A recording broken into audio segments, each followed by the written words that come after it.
In these situations, when you're about to come down pit road for the first time, do you want to rely on your crew chief and the information he has, or do you want him to make the changes that you want?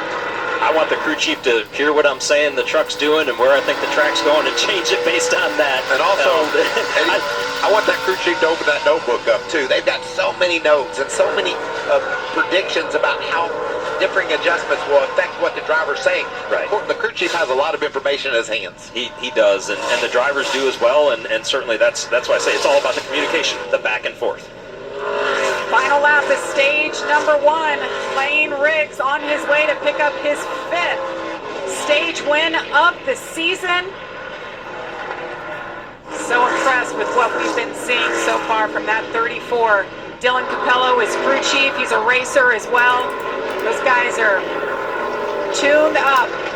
Won at Pocono just a couple of weeks ago, and we know a couple of races ago, I should say, and we know what that means. It just turns up that motivation.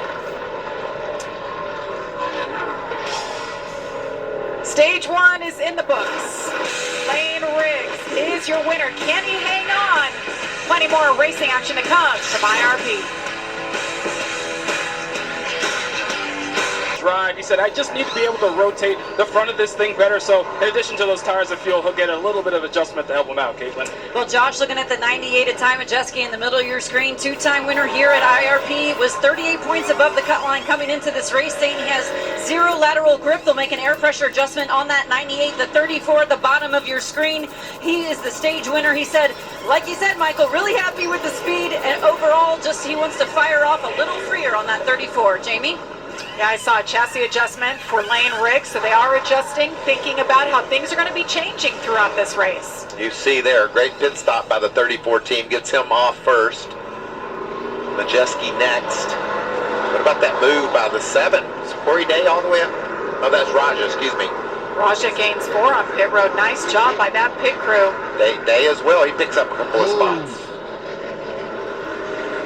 Corey Heim loses 4 spots on pit road. He will restart in the 10th spot. We'll be back from IRP for stage number 2.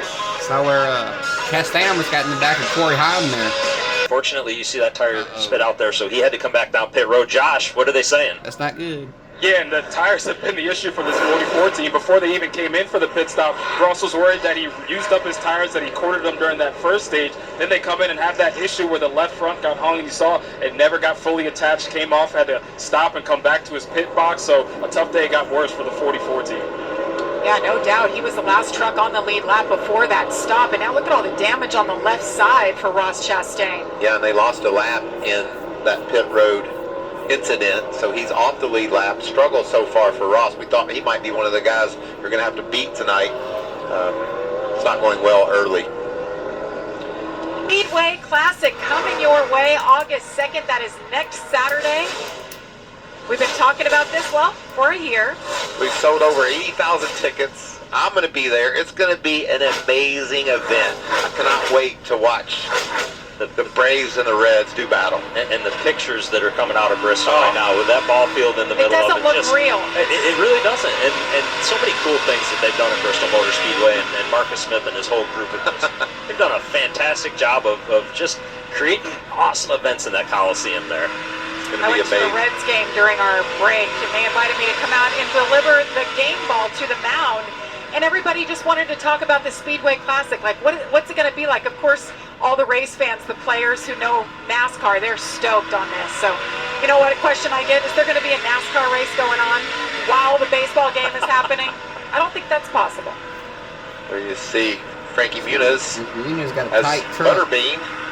Brendan Queen slips by on the inside. He just got around the 19 He's got a tight truck. of Daniel Hemrick. They're racing hard here just outside the top 10.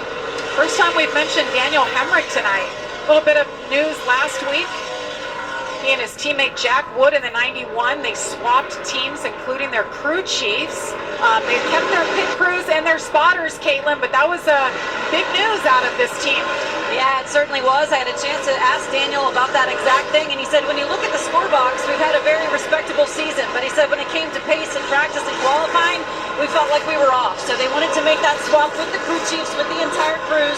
He said to try and shorten the gap to the competition as they approach the playoffs.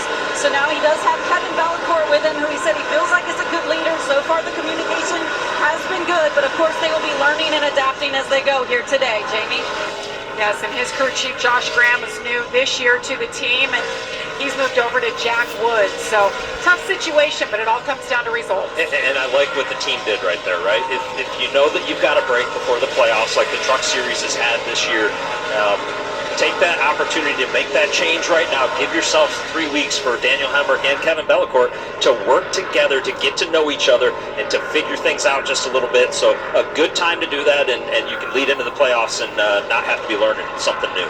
Just a little update. Only a second and 3/10 separate second place Ty Majeski. We saw how Lane Riggs drove away from these guys in stage one. I think Majeski's made that 98 truck better. He's able to keep pace with the 34. You can see just out the windshield there as Majeski exits turn 4. And something to keep an eye on for the end of the race, Michael. It was about the same point, about 30 laps into the run was when Ty